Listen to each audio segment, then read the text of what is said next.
So hello everyone, welcome to GrowMed, welcome back, and this is a session where we will be discussing about the important topics which you must know from the physiology. Okay, so the main motto of this video is that I will be discussing all the important topics along with the subtopics which you must read for the exam, so that before starting the subject for the preparation you will be knowing what exactly you should focus more on. So not make a list of all these things and focus more on them. So I have already posted the video on the anatomy, so you guys can watch that video. Now it will be physiology, and subsequently I will be sharing the videos on the other subjects as well.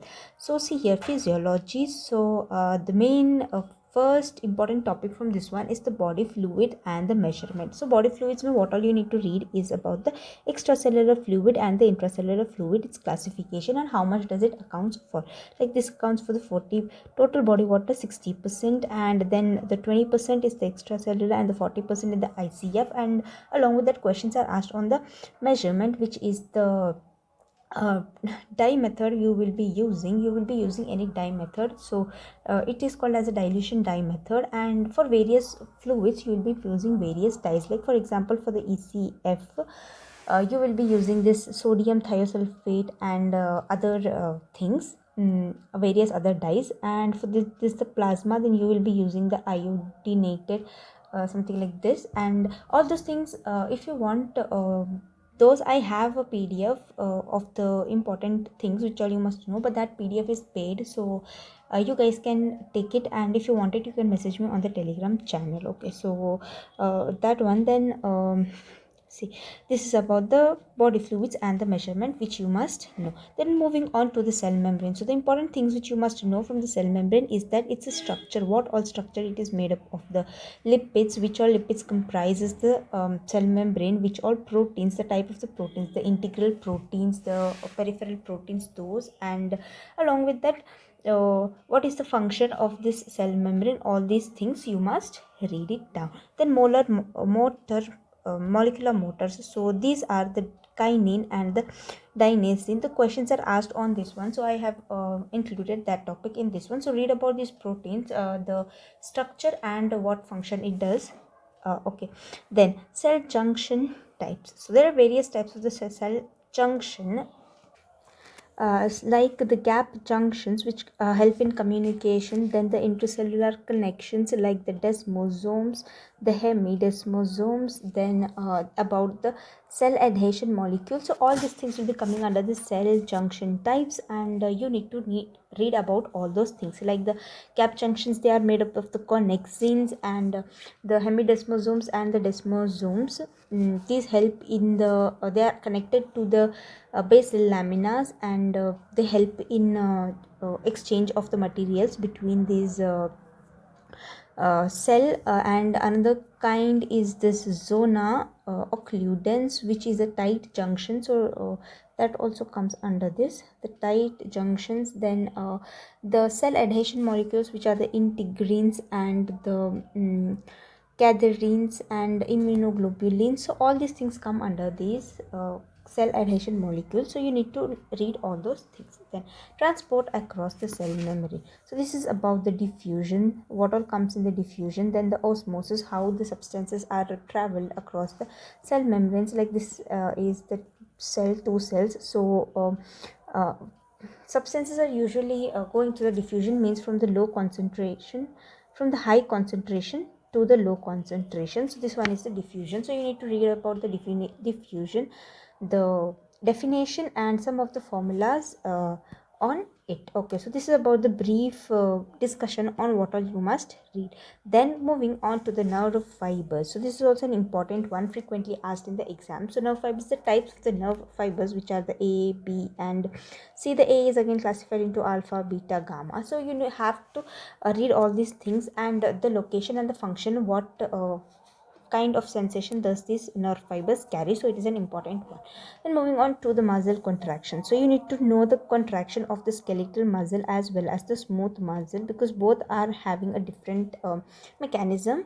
And along with that, read about the cardiac muscles also, which will be covered in the CVS, but if you can cover it with this, that is also great. Okay, so see, skeletal muscle, they will be having this some zones, the M line, the M band, the A zone and the Z zone. So this is about the smooth muscle. How does it skeletal muscle, how does it contract? The interaction of the actin, the myosin light chain, head chain, all these things will be coming under this muscle contraction. So you need to read all those things. Then about the smooth muscle contraction. So the main point, I will be just discussing about the important things, like it is a calmodulin dependent myosin light chain kinase, where there is a phosphorylation of the myosin fragment, and then myosin will be causing this contraction. So this is how the smooth muscles contract. Okay, then moving on to the action potential, again a very very important topic, and action potential questions are asked on the graph also. So there is, see, you see the resting membrane potential, which ions are uh, increased in case of this one. So just a brief idea about the action potentials. So the graph somewhat looks like this. This is about the cardiac cells. So this is for the cardiac cells. So for nerves, it is a different graph, something like this.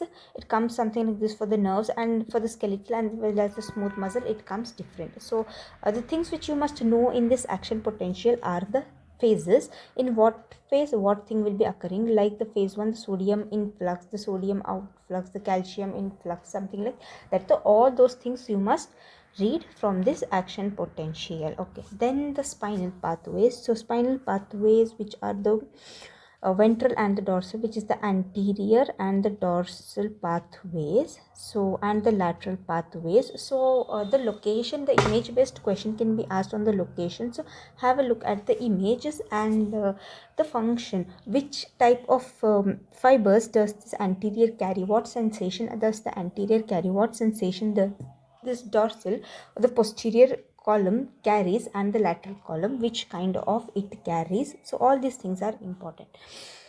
Then moving on to the pain fibers. So pain fibers is also an important topic, and these are also classified again 1, 2 and 3 something. So sorry, these are also the same, the A, B, C, A, beta, A, delta. C are the unmyelinated and A are the myelinated. So these are also the fibers which you must know. Then moving on to the two important things from this muscle physiology, that is the stretch and the inverse stretch reflex. So these are carried out by which organ? So inverse stretch by the Golgi tendon, and stretch by the myocytes, I think. So something like this it is there. I will be giving a brief introduction of this one in the PDF. So I've already told that you can take the PDF. So all these things will be described in detail in that. So this one. Then moving on to some other important topics. From now we'll move on to the system wise. So these were all the important topics from the general physiology which you must know.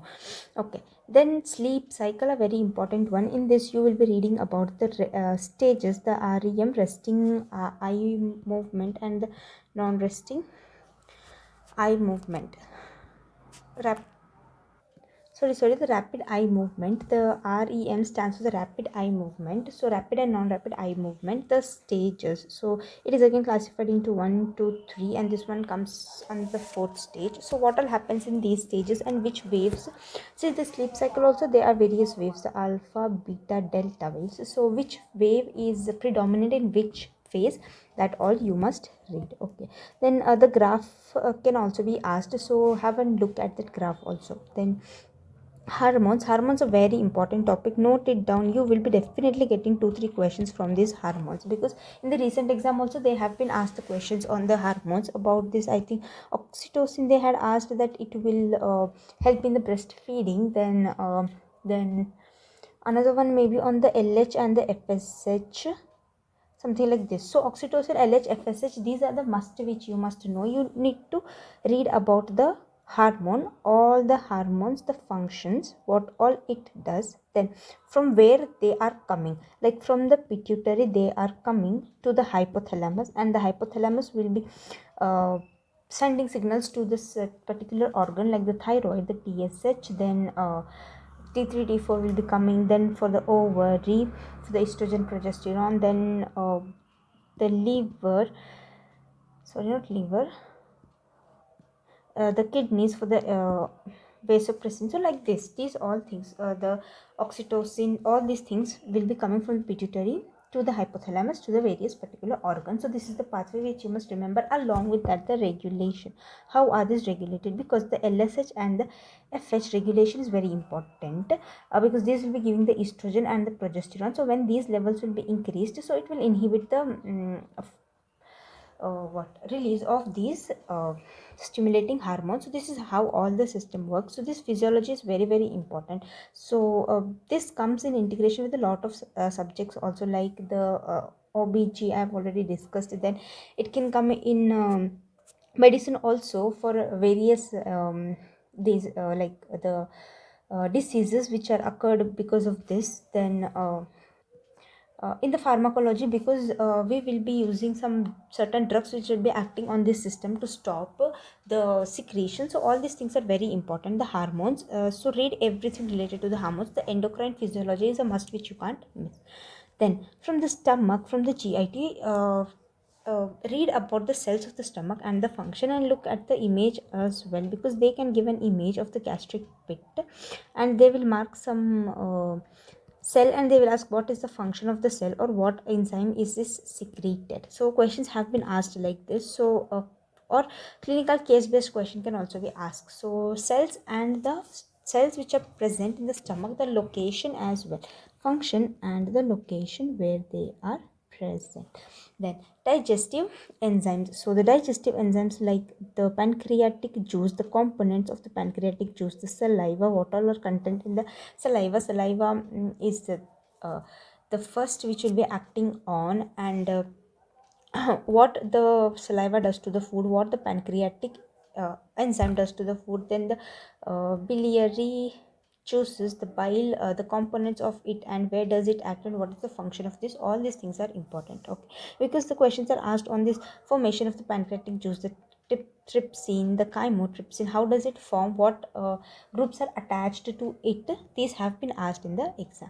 Then GIT motility pattern. So there are various patterns for the GIT motility, like the peristalsis. So what all happens in the peristalsis? Then the segmentation, then the mixing, segregation, then the mixing, then the basal electrical activity, which is called as the basal electrical rhythm, which is regulated by the interstitial cells of the casal. So this was a PYQ, note it down. And then migratory motor complex, this one is also an important one, PYQ, migratory motor complex. Okay, then about the gastric motility, sorry, the intestinal motility,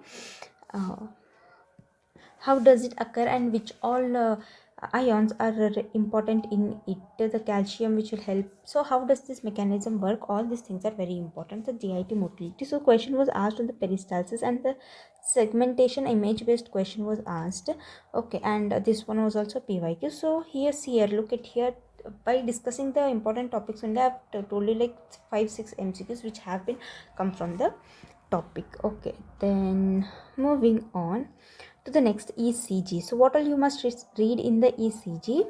See, the basic things are to be read from the physiology. The ECG, the abnormalities of the ECG, those you will be reading in the medicine, so we will not cover it now. Here the basic things which you must know from the ECG is about the waves, the P wave, the QRS complex, then the T wave, and what all it stands for. Like the P wave, it stands for the atrial contraction, so it should be like this. Then about the QRS, the Q is a small dip, then RS, so the duration of this one, how much boxes it must cover, and the whole ECG. So this will be the T wave. So how much will be the whole one wave covering how many boxes? Like usually it should be covering the 5 big boxes. So if it becomes more than this, then it is called as the bradycardia, and if it becomes less this, it is called as a tachycardia. So all this basic information you must be reading from this one, and the duration of each wave and abnormalities of the each wave, like there will be narrow QRS, broad QRS. So in detail we will be reading it in the medicine, but right here you need to know the basic idea that how to read an ECG, which all things you will be looking at for the first. Okay, so I hope this was clear to you about the ECG, what all you will be studying. Then about the cardiac cycles and the event. So in this you need to read about the isovolumetric contraction, the isovolumetric relaxation. So which is the phase of the cardiac filling and which is the phase of the contraction, all these things, how much it stands for, like 0.1 second and the rest 0.8 second is the filling, something like this. So this whole cardiac cycle is a image which you must know. So it's better that you by heart all these things because these have been asked frequently in the exam. Okay, so then about the baroreceptors. So these are the sensitive receptors present in the periphery which will be sensing the blood pressure and they will be helping in the regulation of the blood pressure. So these are the important ones, the baroreceptors. Have a note of all these baroreceptors. Okay, then moving on to the BP regulation. So BP regulation is also an important mechanism and there are various methods by which the BP is regulated by the ANS, the autonomic system, then the use of the baroreceptors, and so all these things are very important in the BP regulation. So have a note of all those things. Then moving on to the JVP, again a very important topic. Surely one question will be coming. There's no exam that JVP question is not asked. ECG also important one question surely will be coming from this one. Okay. So JVP, you need to know about the waves, the basic things about the waves, that the A wave stands for the atrial contraction. Similarly, the C, the X, the V and the Y, X, Y. So these are the uh, things of the graph in the JVP, and questions are asked on the abnormalities of the wave, like for example A wave absent in atrial fibrillation, large A wave C in tricuspid regurgitation, similarly absent X or absent Y or steep X steep Y. So seen in the cardiac tamponade, seen in the other diseases, pericarditis, constructive pericarditis. So cardiac tamponade wala question is a famous question asked because this will be described in the clinical case which will help you to reach to the diagnosis that steep X and absent Y cardiac tamponade. Okay, so these are about the JVP which you must know. Then moving on to certain reflexes, that is the Bezold, Berish and the brain bridge reflexes. So I think these questions have been famously asked in the past years about the definition. So definition you need to read about these various other reflexes along with this. Then pressure volume loop. So it is a loop which will be telling us about the filling of the blood, how much blood is coming, and about the preload, about the afterload, all these things it will be telling us. So it is a loop, something like this. So the questions, the things are marked like at which location what sequence is going to occur, like the opening of the mitral valve, at which level it will be opening, at what point it will be opening. So all these things you need to know the pressure volume loop. Then lung volume and capacity. So definition of the lung volumes and the capacities, that is a tidal volume, then the expiratory reserve volume, inspiratory reserve volume, what does it stand for and how do we calculate it and how much is the normal levels, and in the spirometry when we do what all changes will be occurring, like based on this only we will be coming to know about the diseases like the constructive diseases or the restrictive diseases. So those things are important and to have a look at all those things. Then flow volume curves. So this is also an important curve and something like this. So it tells us about the type of the disease, whether it is a restrictive type or the obstructive type, like about the COPD or some other obstructive diseases the patient is suffering from. So the normal curve, and if there are changes present then what kind of disease it will be. Okay, this is about the flow volume curve. Then moving on to the oxygen HB dissociation curve. So this question was asked in the recent exam in the January 2025. So this exam, this question was asked, I think, towards the right shift. So see, this is the usually curve which looks like this sigmoid shape. This was also asked in the exam. The O2 HB dissociation curve is which shape? So it is a sigmoid shape. Now shift to right or shift to left, there are various conditions which causes this shift. So you need to remember those conditions which causes shift to right, which causes shift to the left. Then ABG, so 8 real blood gases. In this, you need to know about the alkalosis. How do you identify the alkalosis, acidosis, and whether it is a metabolic or the respiratory. Again, a must-know topic. One question surely will be coming from this one. So see here, you need to look at the pH levels, then the PCO2 levels, and then the bicarbonate levels. And by looking at that, you will be dividing it into the parts, like segregating. What do you say? Reaching it to the main thing which is asked in the question. Like first look about the pH, whether it is acidic or basic. Then if it is acidic, then it will be sounding towards the acidosis, going towards the acidosis. If basic, then alkalosis will be happening. Look at the other changes like the PO2 and the bicarbonate. If something associated with the respiratory, then acidosis. If associated with the metabolic, then it will be the metabolic acidosis. So this is how it works out. Okay, then moving on to the next topic, assimilation. So assimilation also a very important one. This topic has been repeatedly asked, and I think this year also a question was asked that at assimilation what all changes will be occurring in the body. I think this question was asked in this January 25 exam, and so the questions will be like, there will be changes in the body, right? Respiratory alkalosis will be occurring due to excess washout of the CO2. So and what are the drugs which you will be using for this assimilation? So it is also called as a mountain sickness. So at high altitudes it will be occurring. So these are the things which you must remember. Then about the chemoreceptors. So these receptors are used for the regulation of the respiration. So these are various receptors present in the body, in the blood and on the other locations, and these will be sensing the O2 levels in the body and sending a signal to the brain for the medullary cortex, and from there it will be working out the respiratory center. And another thing which you must remember from this one is the respiration types. So there are various types like the Bitot respiration, then the pneumatic respiration, the bradypnea and tachypnea, the sneeze strokes, then the cosmos. So all these are important one. The waves, the strokes, how does it seem, and what is the difference, how do you differentiate? All these things are important. Then moving on to the nephron, again an important topic, and I think a question was frequently asked on this one, on the nephron topic. So they will be asking about the parts of the nephron and about the cells present in the nephron, their function, and what all will be happening. Like for example, look here in the loop of Henle's, there is this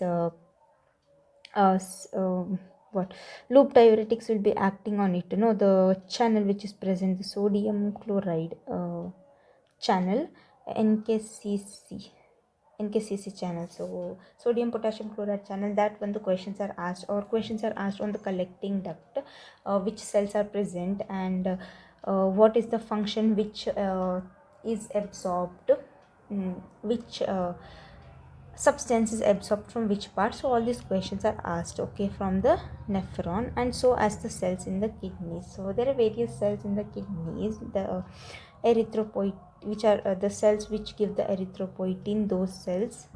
So the macula cells, macula densa cells, the epithelial cells, then about the glomerular cells, then mesangial cells. So what is the function of these cells, where are they present, the location, all these things is important, the cells in the kidney. Then about the glomerular filtration rate. So questions are asked on the normal glomerular filtration rate, how much is the normal rate, or the factors which will be causing the increase in the filtration rate, or factors which will be affecting the decrease in the glomerular filtration rate. So these are the frequently asked questions on the glomerular filtration rate. Okay, then about the RAS system. So as you all know, if at all you might have studied in the pharmacology as well about this RAS system in the physiology, and in the medicine also this might have come, the RAS system, because it is the renin angiotensin system, which plays a very important role in the blood pressure regulation. So what will happens in this is the conversion of the angiotensin to the angiotensinogen to the angiotensin, then on the renin, and this renin acting on various systems to control the blood pressure, and the drugs used like the ACE inhibitor. So these drugs you will be covering it in the pharmacology, but Yeah, the ARBs which you will be using in the regulation of the hypertension, a very important chart. If you know this chart thoroughly, so most of your questions from the pharmac which will be coming in integration with the hypertension will be solved, and in the medicine also it will be solved. Then the next topic, the clearance of the substances. So the various substances clear from the nephron, their rate of the clearing. Like glucose, it is nil, actually nil, because how much is secreted, so much will be absorbed also. So then about the urea, PAH. So these substances, how are they excreted? What is the rate of their excretion? These all things we will be studying in a graph. So questions are asked on this graph. Like this is the for the glucose. Then this one is for the PAH. This one is for the urea. So various substances are given, and they will ask you the marking. So this is how the question comes from this one. The clearance of the substances. So these are the important topics from the physiology which you must know. So going through the past year questions, analyzing those questions, I have just picked up the most important and the most frequently asked questions that which are repeated 5 to 6 times in the past year. So those questions, those topics, I have made a list so that when you will be studying about that topic, you will be covering this topic without fail. So that's all in this video, guys. If you like this video, please subscribe to GrowMed, share the video with your friends, and for the PDF you can join my Telegram channel for more amazing stuff, like the images, the daily MCQs. You can join my Telegram channel, and you can also follow me on the Instagram. The link is given in the description box. So soon I will be posting videos about the different subjects also, like this. If at all you like it, please let me know in the comment box, and if at all you want any other kind of videos for the upcoming exam, you can let me know in the comment box. I will be working on it, and I will try to share the videos soon with you also. Thank you so much once again, and all the best for the exam. I am Dr. Padmini, your mentor for the FMGE. So bye bye, have a nice day.